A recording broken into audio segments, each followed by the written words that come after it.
to the History Slam podcast from ActiveHistory.ca. Here's your host, Sean Graham. Thank you, Adam. Welcome to the History Slam, everybody. I am Sean Graham, coming at you today nearly live. We are in St. Catharines, Ontario. It's the last day of the CHA annual meeting as part of Congress 2014. And one of the fun things about Congress is not only coming across people who you know, also coming across people who are wildly successful. and that's who our guest is today. It's Katharine Rollwagen of Victoria Island University, recently of the Wilson Institute at McMaster University in Hamilton, Ontario. Welcome to the podcast. Thank you, Sean. I'm very excited to have you here. You were of the University of Ottawa at one point. Yes. And now you're abandoning Ontario and heading out to the West Coast. Yes. Just in general, obviously you're very excited. I'm very excited. To head to Nanaimo and Vancouver Island University. I'm just wondering, for you, because you have a family and you're taking everyone out there, what's that process been like for you?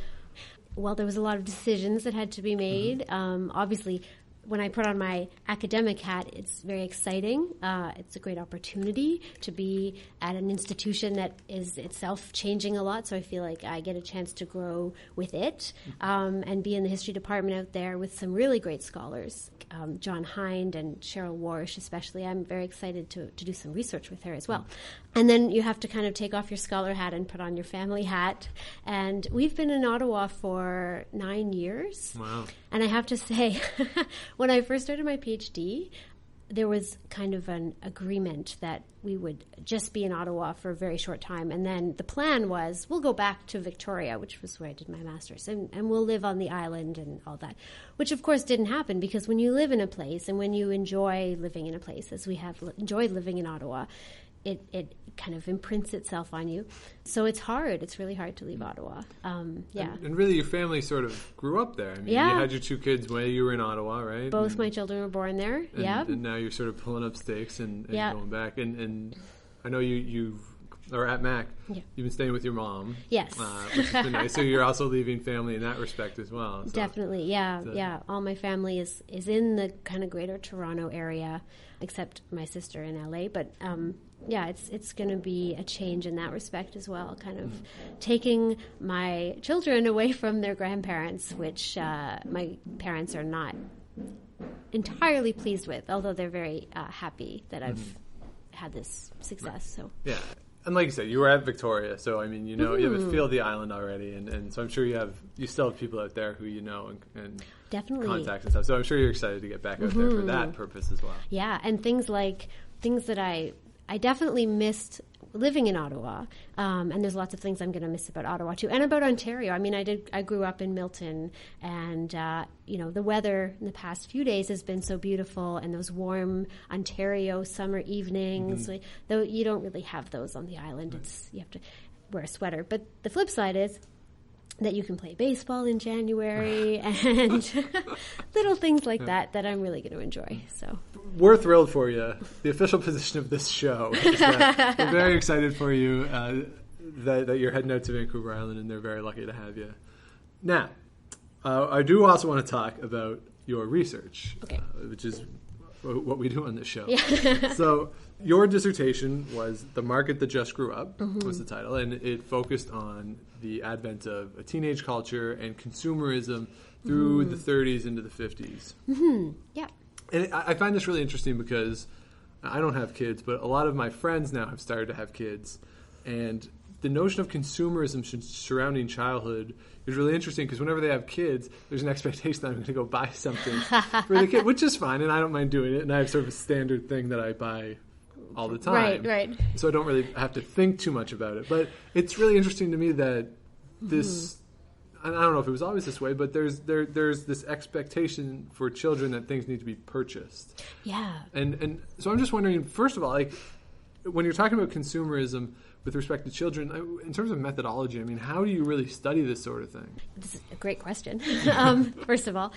And there's a lot of really interesting conversations and discussions that are going on, very interdisciplinary discussions in departments of child studies and in anthropology and sociology departments, where people are trying to figure out the best ways to study children and thinking about children's agency. You know, to what extent are they actors in the marketplace? To what extent do they get to decide what they buy, what's made for them, those kinds of things? And to what extent are they manipulated by advertising, by corporate marketers who want them to be consumers of a certain type? So these are questions that certainly shaped my research. It gets even more complicated, I think, when you're doing history, because children's agency in the past, the voices of children, as you know, Neil Sutherland and Mona Gleason and Cynthia Camacho and others have pointed out, it's difficult to hear those voices.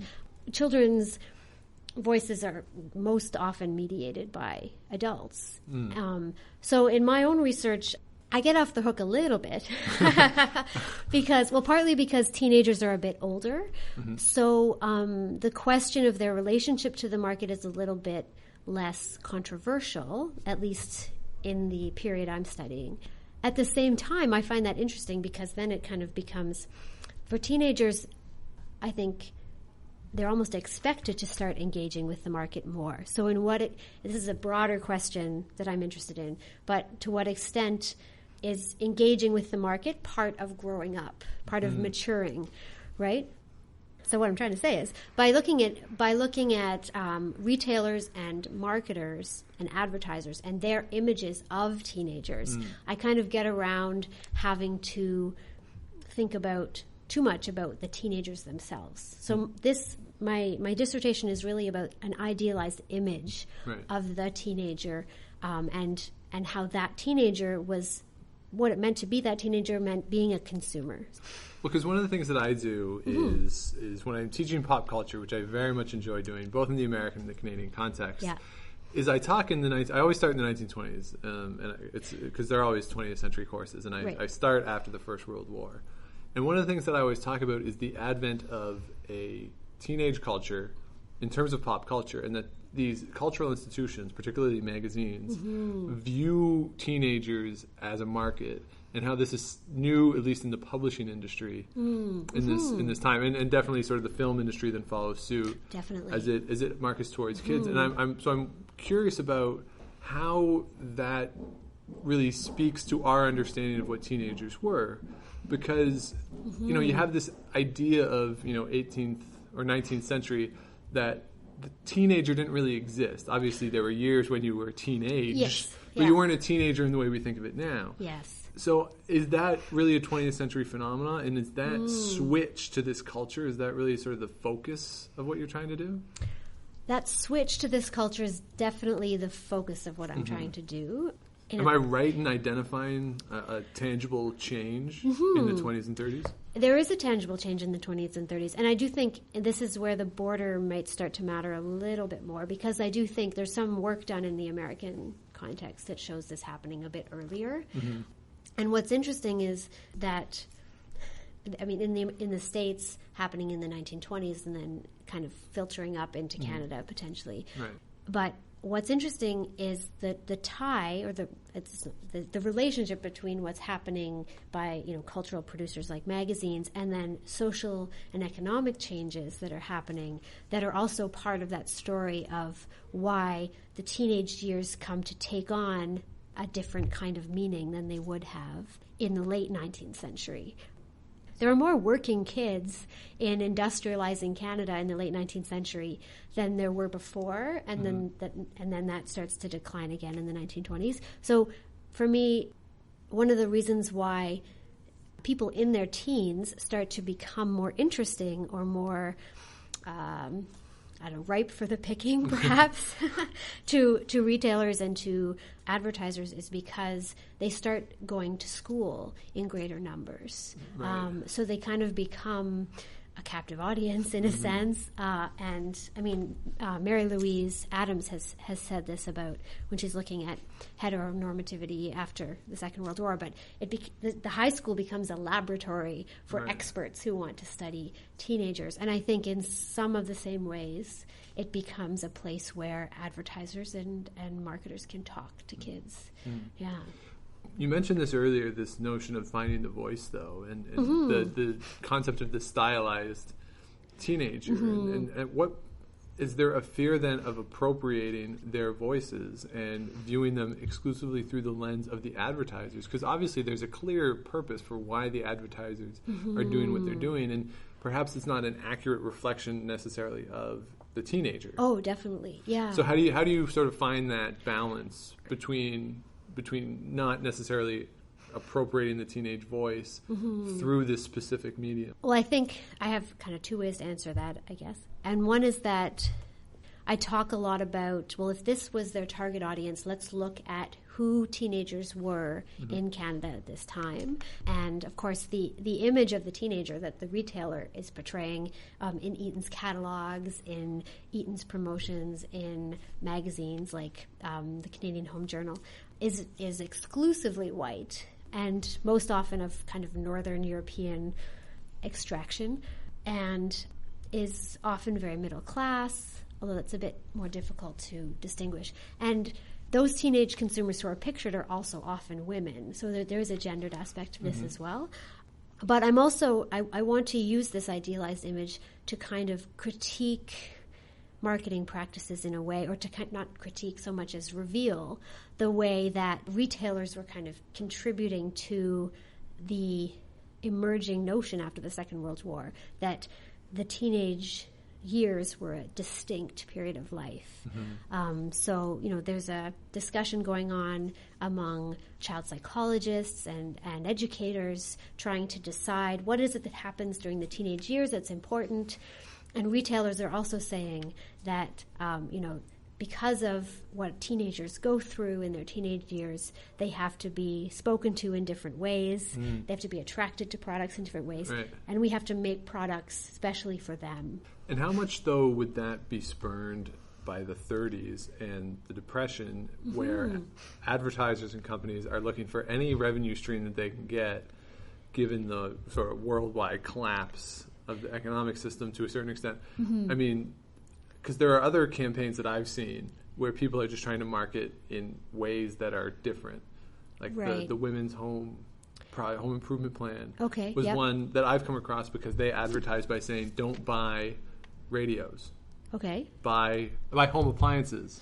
So they're saying, improve your home, buy appliances. This is good for your whole family. Don't buy a radio that's frivolous. Right. So that's that's a marketing campaign. That's designed with the context of the 1930s and something that maybe in the 1920s they wouldn't have done. So how much of this marketing into teenagers is simply an effort to find a new market in a time when revenues are really down across the board? I think that's an important part of it, and it's something that actually, when I'm in the process now of revising my thesis for a book, and something that I need to pay closer attention to is the larger economic forces that are affecting the retail sector. Things like the Royal Commission on Price Spreads, and Eaton's was really hit hard, and other department stores, by these reports, by these commissions, by this testimony, and so it makes me wonder to what extent the campaigns to kind of endear themselves to young people in Canada came with a, not necessarily directly as a result, but maybe with an awareness that they needed to secure the loyalty of customers at an early age. So that's definitely something that I'm thinking about. What's interesting is that the teenagers themselves really become the focus for Eaton's anyway, and for Simpson's as well, in 1939, 1940. Yeah, so it's kind of I think the Depression played a role, but it's certainly not in the depths of the Depression, perhaps, that happens. With respect again then to pop culture too, to me it's really interesting. One of the narratives that emerges in the pop culture stuff is that what you see with the wider dissemination of entertainment is that it provides outlets that challenge traditional narratives of morality in new ways. And one of the themes that, at least to me, as someone who doesn't study teenage culture extensively, is that teenagers want to challenge the authority.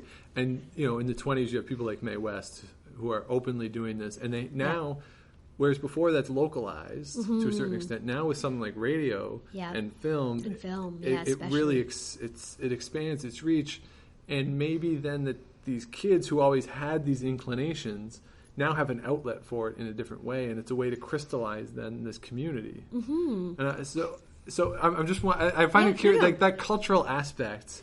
I mean, how much is that a product, and not necessarily in the advertising part of it, but in the mass entertainment, trying to either reflect or attract these voices? Well, I think it's interesting that there's a struggle among advertisers, and I think among cultural producers generally, that to understand the teenager and to understand why it is that they don't do what adults tell them, and how can we use that to our advantage in a way to sell them products.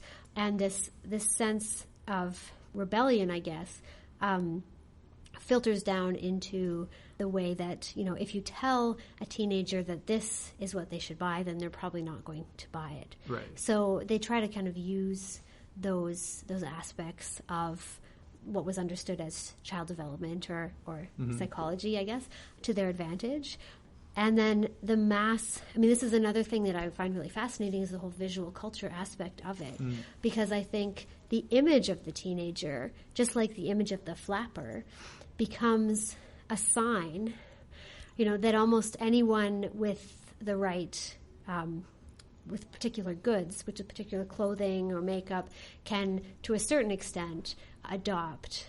Not equally, obviously, but it kind of takes the image of the teenager, which for me always, when I say the teenager, I think of a girl in a plaid skirt and a sweater and, perhaps bobby socks and saddle shoes or something like that, at least in the early 40s. And it kind of spreads it across a vast area, so that girls on the prairies, for example, who didn't have access to the same extent to mass culture as someone living in Toronto, for example, could still find these images in the Eaton's catalog, in the films, in movies and stuff. So is it almost there's a homogenization of the teenager? Well, in advertising, definitely. Yeah. And of course, I haven't done interviews with people who were teenagers in the 1940s and 50s, but I know from census data and from other sources that lived experience was very diverse. And I mean, we're talking about a time in the 1940s when a great number of teenagers a great number of young people didn't attend school past the age of 16, if that. If they could leave before that, then they would, some of them. So this idea, this conflation of the teenager with the high school student is already kind of problematic, because that assumes that everyone is in high school, and that's definitely not the case. Yeah, and that's something we talked about with Robert Schaaf a few weeks ago, talking about Newfoundland. It was obviously a different context, but he was talking about this period in Newfoundland history where people were ashamed of it because they felt that, we were stupid and all this. And basically what he was saying with the Truxton and Pollock disaster, with the first African-American ever in St. Lawrence, Newfoundland, and this was a point of shame, the reaction of the people. And what he was saying is that, no, it's not a point of shame. It's just they weren't educated. Right, and the reason they weren't educated is because when you were 10 years old, then you went out to the boats and you started fishing, or you went down to the mine. Yeah. So it's not a point of shame. So in the same respect, that teenage culture that you're talking about wouldn't have existed in 1940s St. Lawrence, Newfoundland, because there's no one's going to high school. Yeah. Right. Yeah. So if there's this conflation there, I mean, how do you study then that sort of place? And that awareness is really, I think, really important and really interesting. Definitely. Yeah. I mean, I became more aware and I am still aware, and I have to always continue to be aware, that what I am really studying is I mean, when I'm looking at the advertisers, it's a very urban context. Mm-hmm. And I'd like to be able to speak to the experience of more of other places as well. Mm-hmm. But I do think that the power of the culture is that it does start to reach into those places, Mm-hmm. and that young women and young men who weren't necessarily going to high school, but who could still read the magazines, they could still kind of either they could reject that image and kind of strike out, as many teenagers do, and find their own fashion or their own modes of consumption, or they could strive to kind of emulate that model. Now, do you find, because your study goes from Depression, War, and then baby boom. Yeah.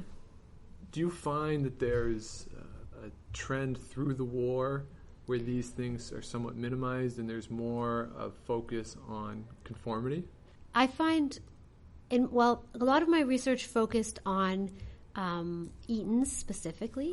And when you look at Eaton's corporate records and its catalogs and its publicity towards teenagers, it's relentless.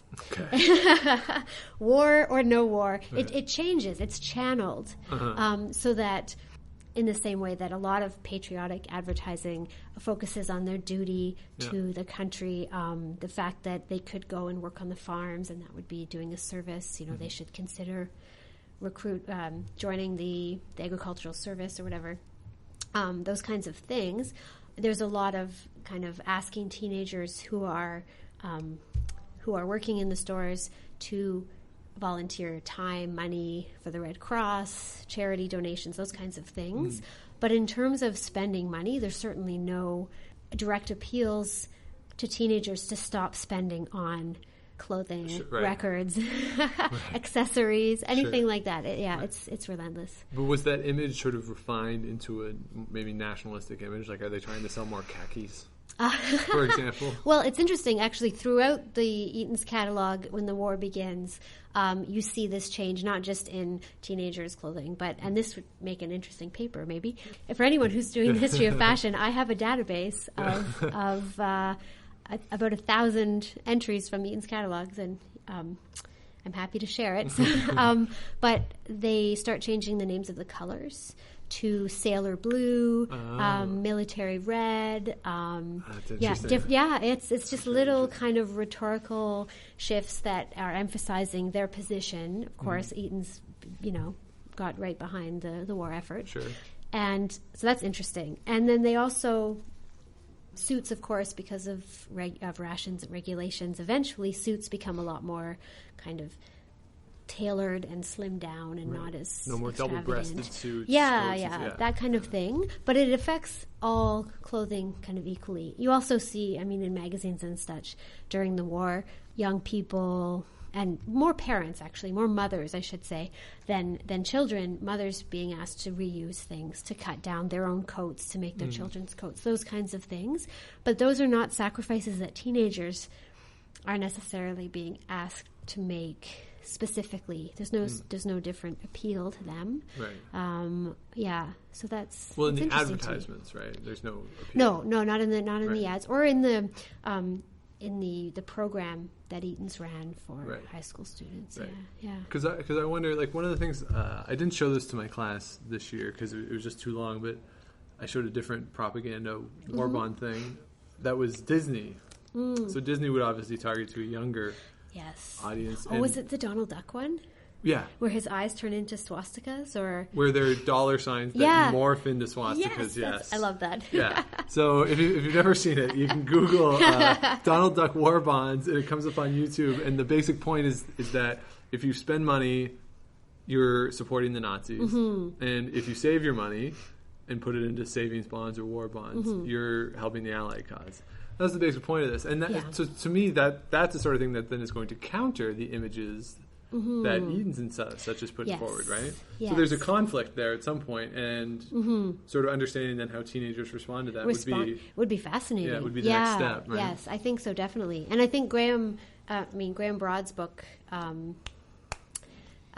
Small Price to Pay, that just came out last fall with UBC, he talks about kind of this conflict from an advertiser's perspective, pardon me, in that advertisers were kind of being recruited to make these patriotic messages about war bonds and saving, and at the same time they were also advertising products, not just save your money to buy later, but actually advertising, right.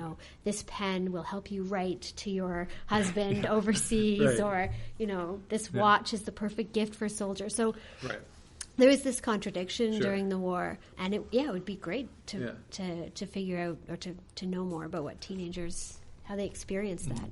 Well, there's the Andrews Sisters song too, Rum and Coca-Cola. I don't know that which song. Is it's a really interesting song. There were soldiers based in on a Caribbean island, American soldiers. Okay. And so they're based down in the Caribbean, and this songwriter goes down, or this musician goes down as part of a USO tour. Okay. Sees all the guys drinking rum and Coke because Coke signed up with the military to supply them as an advertising tool. And he goes down, basically steals the tune of a Calypso song that he hears, and writes the lyrics to Rum and Coca-Cola, and the Andrews Sisters put it out in January of 1945. It becomes the #1 hit. Okay. And you see that connection there, that here's this clear advertising thing for Coke, and then this song that comes out is not necessarily a patriotic song, but there's resonance on the home front, that there's a sense that it connects people then to the war to a certain extent. And that's a perfect example of these two things merging together. There's a consumerism in the military effort. Yeah, definitely. Yeah. Which is really interesting. Yeah. And I think Eaton's, I'm fairly certain that they just saw it as kind of a corporate as a corporate involvement, as kind of as one of Canada's founding families or whatever. However, they kind of saw themselves as royalty. So this was just a duty that they did as citizens. But there is really the efforts of companies like Eaton's during the war just kind of reinforced that notion of total war, or the fact that all of society was mobilized in that sense. Yeah. Now, I think most people who are listening to this, if they're anything like me, would associate the rise of a teenage culture with the baby boom, and and these people are coming to teenage years in the 50s and into the 60s. And I think one of the notions that comes out is like the teenage culture started with Elvis. Yeah. I'm wondering, first, before we sort of talk about the consumerism part of it, I'm wondering, in studying sort of the historiography of this, where does that notion come from, and why is it so prevalent, do you think? Well, would you like my baby boom generation friendly answer?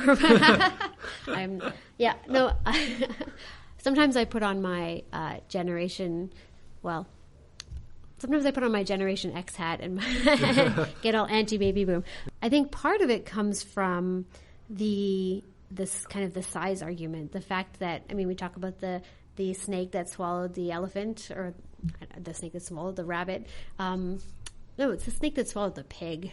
The metaphor of the baby boom. And the pig moves through the snake and stretches it, and everything has to change to accommodate the pig moving through the snake.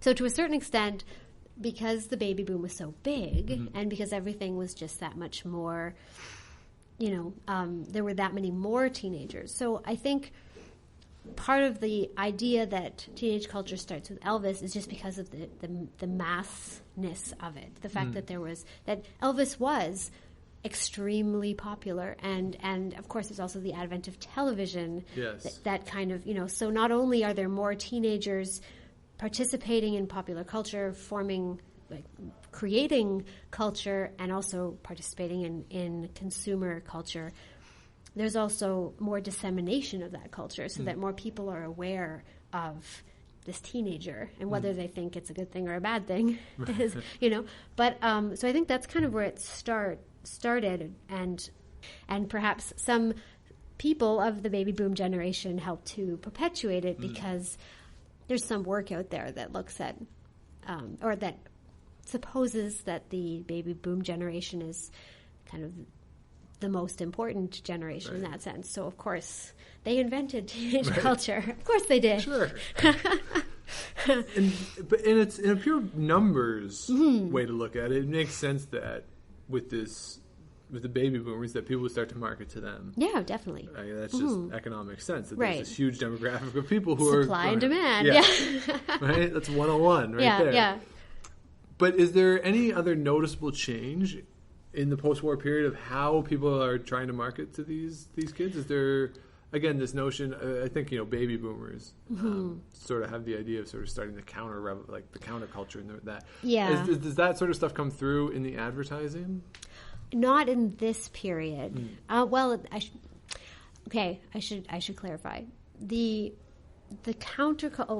advertisers from a very, throughout the period that I'm looking at, throughout the 40s and 50s, see young people as going against the grain in a sense. They don't. It's different from the 1960s, and they don't see them as rebelling against society, but they do see them as difficult to figure out or not unpredictable. Definitely in that sense. But what's interesting about the 1940s and 50s is that advertisers seem to spend a lot of time convincing themselves and other adults that teenagers are responsible, economically powerful, autonomous, ready to be, free from parental influence, which is interesting. So kind of asserting the agency of the teenager to be a consumer in their own right. Right. So they kind of, they're kind of reinforcing the teenager's independence because, as a consumer. And I think that's partly because that legitimizes their advertising efforts. If the teenager is not a child, then they don't need necessarily as much protection from what some people saw as the corrupting influence of the marketplace. But it also then does not then speak as well to, teenagers tend to want that independence. Definitely, right? So you're speaking right to them and saying, we acknowledge your independence. Yes, yeah. Mm-hmm. So it's an advertising tool. Yeah, it is, yeah. And I don't know if this is what's really hard to figure out in kind of corporate speak or industry speak, because you have Eaton's publicity, things that they published either in the newspaper or press releases, those kinds of things. And then you have their records, their files, kind of the back door or back room operations of what was happening and how they were trying to figure out the teenager. So I don't know to what extent they were conscious that legitimizing teenage freedom would be a really good strategy, but it did work. I mean, from the records I've found, a lot of some of the young people that worked in the stores that were part of their youth councils, they said, "Wow, Eaton's talked to us as if we're adults. This is great. They take us seriously," and so it works in that respect. Yeah. But at the same time, I guess there has to be sort of a wink and a nod to the parents because that's where the money is coming from to buy these things, right? So where's that balance found between I want to speak to the teenagers directly, acknowledge their agency, acknowledge that they're independent consumers, but at the same time, I can't do anything that's going to upset the parents because the parents need to provide the money. We need to provide the money. And this is, that's a great question, because parents are virtually absent in a lot of this advertising. They just don't, make it to the... I don't know. When Eaton's talks to teenagers, the parents just aren't there. So there is that assumption that perhaps teenagers have their own money. Now, whether that is coming, I mean, in a lot of cases, I think it was coming from parents, from an allowance or whatever. Yeah. They didn't feel the need necessarily to justify that to teenagers anyway. Yeah, but then I'm wondering, and this is part of my next research question, where did the money come from? Right. So looking at teenagers' part-time work and how many teenagers, and I don't think it was a vast number of high school students, but a growing number who had part-time jobs, who were in some sense, spending their own money in that, spending some of money that they had earned. Right. And, so where did that come from? Where did they work? And then what did they do with that money? That's kind of the next project. Well, you wonder, too, if it's almost sort of like a Ford model with the assembly line and whether they're sort of, the idea is, especially with suburbanization, you need people to staff these stores. Oh, yeah. Right? So you hire the teenagers, and then they're going to shop there. Right? Oh, the same definitely. way, so at Ford, you hire these people, they're going to buy my car. Yeah. And it's maybe a similar model in that respect, that maybe it's not just in the way they advertise, but also in their hiring. Definitely. Well, it's... At least for the retail, like the frontline retail jobs.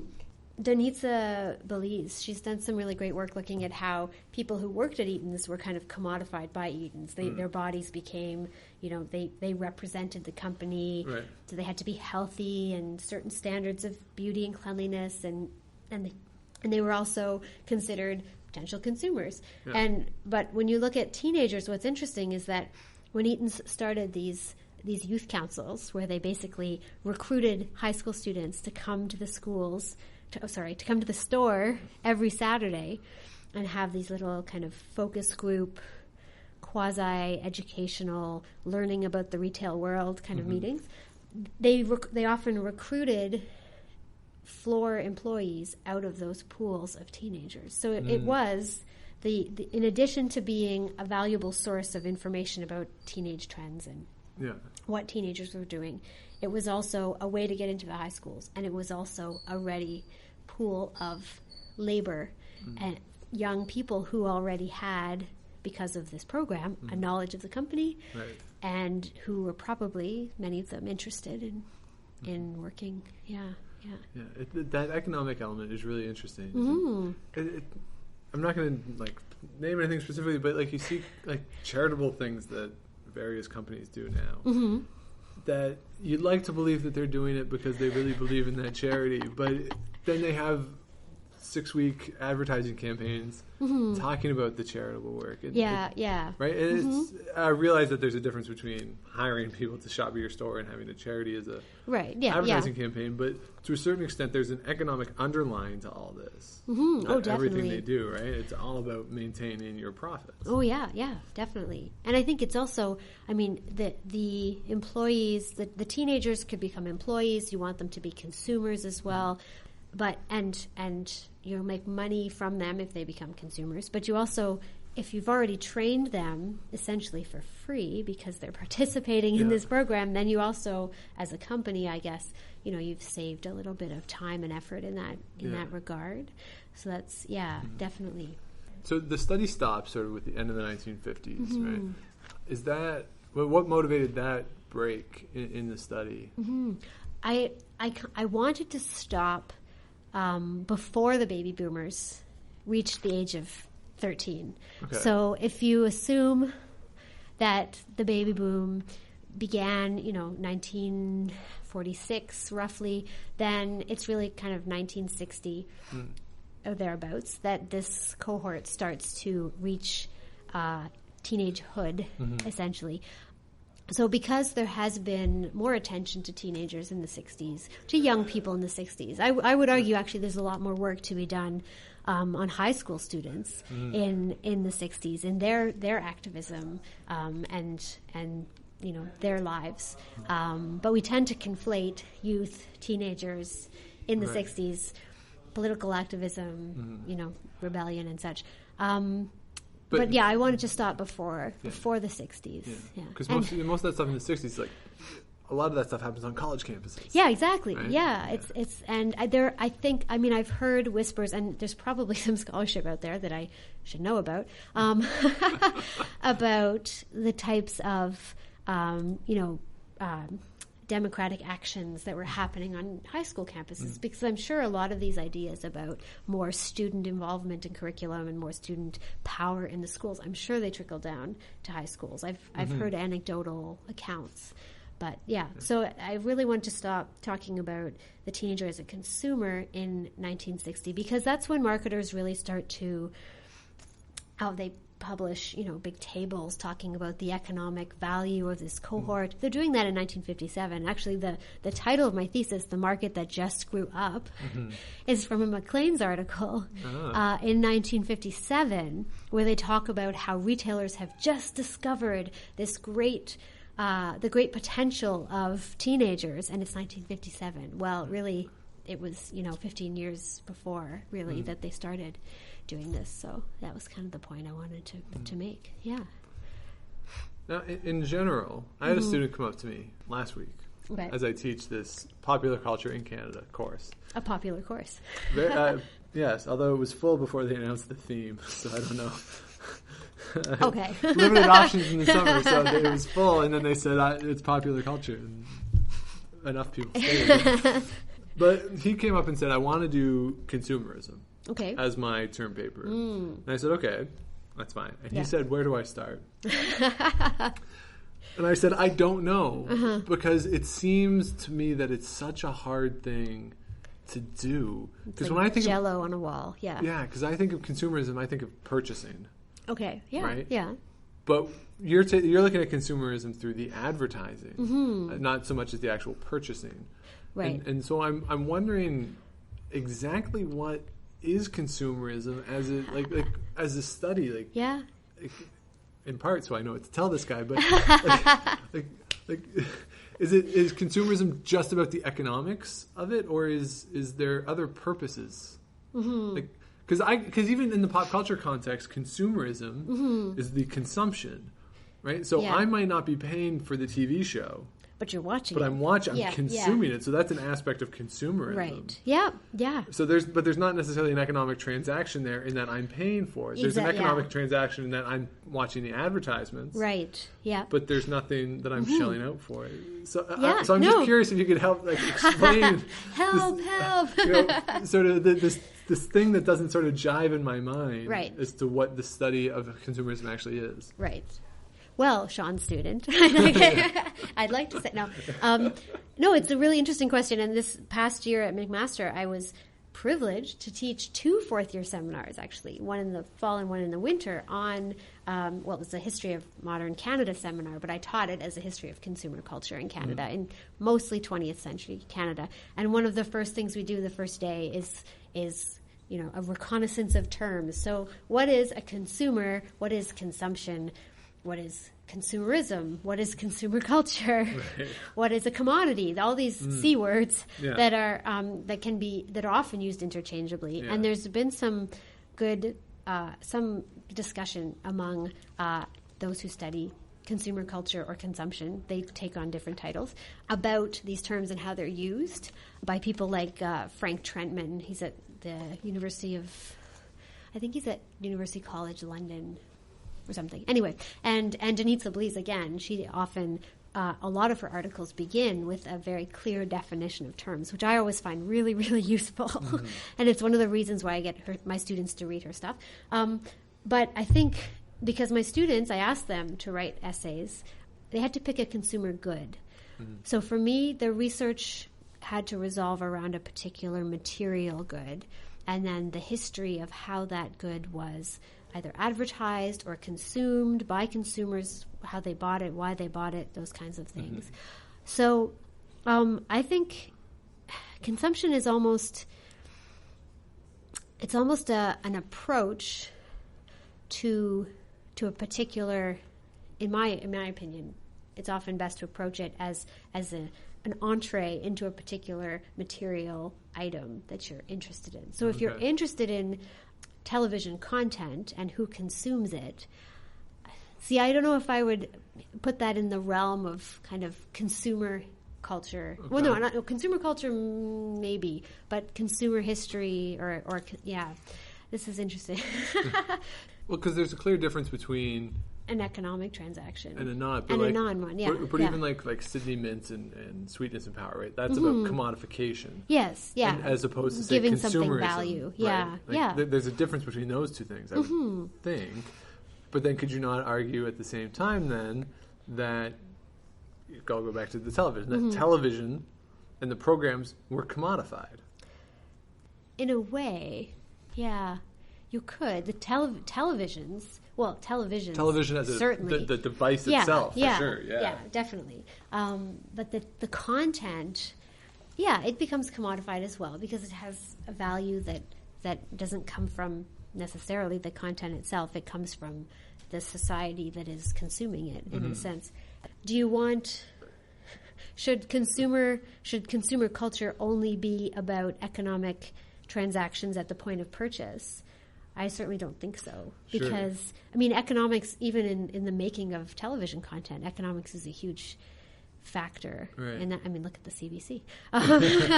You need money to make television. Yes. But in terms of studying it, I think it's really important to start out by thinking, well, what is it that I'm really interested in? Am I interested in the people who consume either cultural products or material goods, or am I more interested in the people who are selling them? Is it the good itself? I mean, I'm talking about Denise Sablees a lot, but her article towards a history of consumer Canada, I believe it was. Mm-hmm.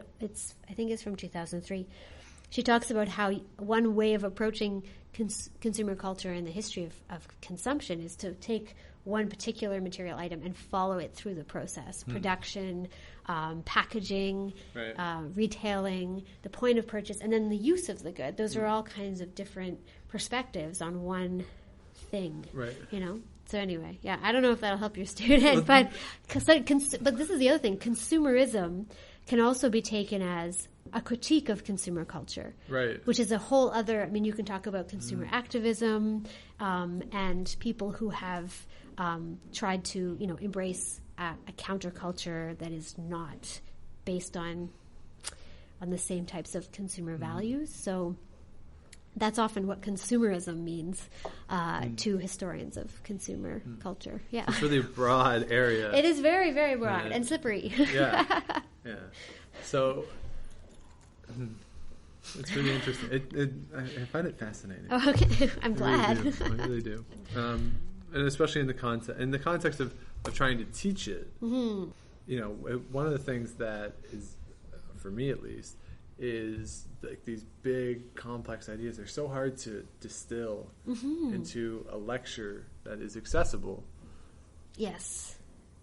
Which I have yet to do. It's really difficult. So I agree. and for me, I think I have an advantage to a certain degree in pop culture when I can just show the stuff, right? And say, I'm not trying to explain to you necessarily why this is significant. Let's watch it together, okay, and then discuss it, right? Because then it sort of takes me out of it to a certain extent, and right. I'll present the underlying theory or the thing. The historical context. Yeah. And we'll say that, and then, but here's the actual content. You consume it, and then you make up your own mind on its significance, which to me, like the song Will You Still Love Me Tomorrow, the Shirelles, which comes out in the 60s, was really important. It's really interesting in that way because I play the song, and the song is about a woman losing her virginity. And so the question, will you still love me tomorrow, is asking the guy, like, do you just want to have sex, or is this an actual thing? Yeah. And the song is about the girl asking herself this, and she runs through all the different possibilities. Right. So I play that song, and then I say, one, what is this song about? And it's always interesting to see the reactions of what people think the song is about. And then I present the argument that has been made that that's one of the most important songs ever released, because not only is it addressing female sexuality, but it's also a black group. So it's black female singers who are presenting this. And it becomes a huge hit. Right. So I explain this. Yeah. And then we say, is this significant?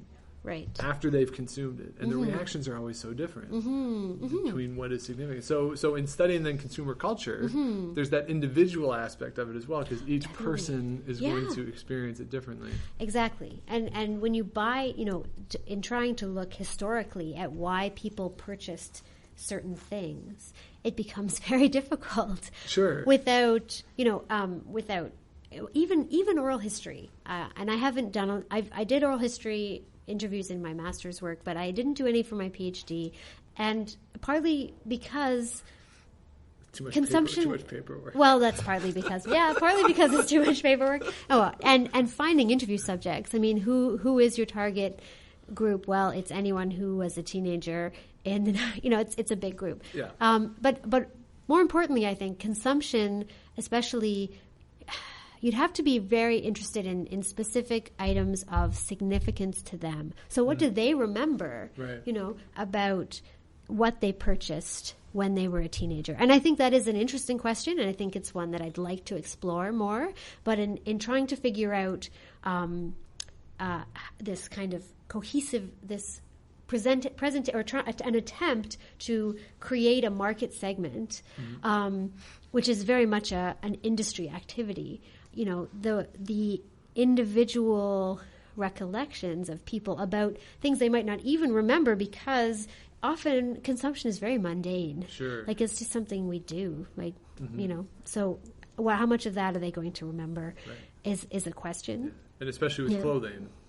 Yeah. I mean, right? well, in that example, I mean, you know, you'll remember buying a car or a house. Yeah. You might not remember buying, you know, a pair of pants. Okay. That's true. A pair of pants. Yeah. You know what's funny? I think this is very gendered too, though. And this is just anecdotal. But my mom, I've had discussions with my mom about her wardrobe when she was young. And she grew up in Sarnia in the 50s and 60s. So a little bit, she wasn't a teenager until the 60s. But, you know, she said, when I was growing up, I had a school dress, I had a play dress, and I had a Sunday dress. I had 2 pair of shoes, you know, very little. Compared to what we think of as a wardrobe now, it was a lot smaller and a lot different. And she does remember kind of what constituted her wardrobe, what important clothing is part of how she tells her story of growing up. Right. And to me, that's significant and something worth exploring. For sure. But I'm wondering if men have the same memories to the same extent, because Eaton's did a lot of polling of teenagers, and so they asked high school guys.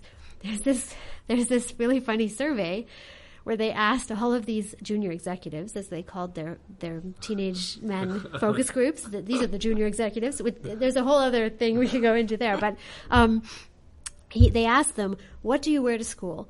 What do you wear after school when you're hanging out? What do you wear on a Coke date? Which presumably you're going to the soda bar. Yeah. What would you wear to a movie?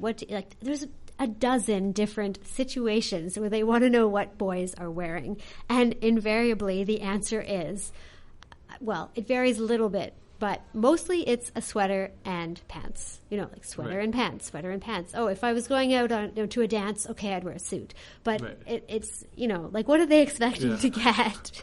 And the boys are not saying I wear, well, a few of them do, but most of them are not saying I wear Eaton's pants, this color, you know, tweed coat, whatever. They're not specific. Right. So I'm wondering then, did that matter as much to them?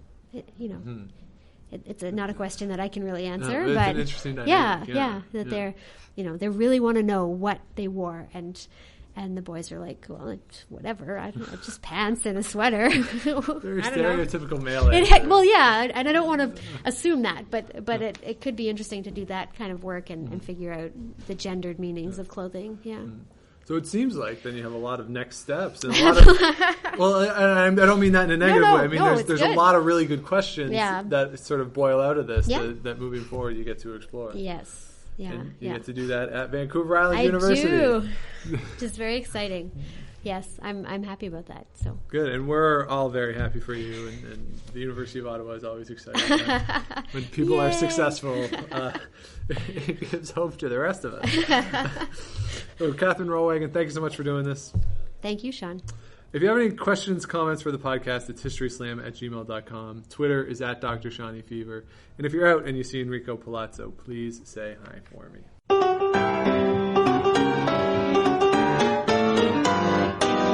Thanks for listening to the History Slam podcast. Be sure to check out Active History for more features, articles, and be sure to subscribe on iTunes.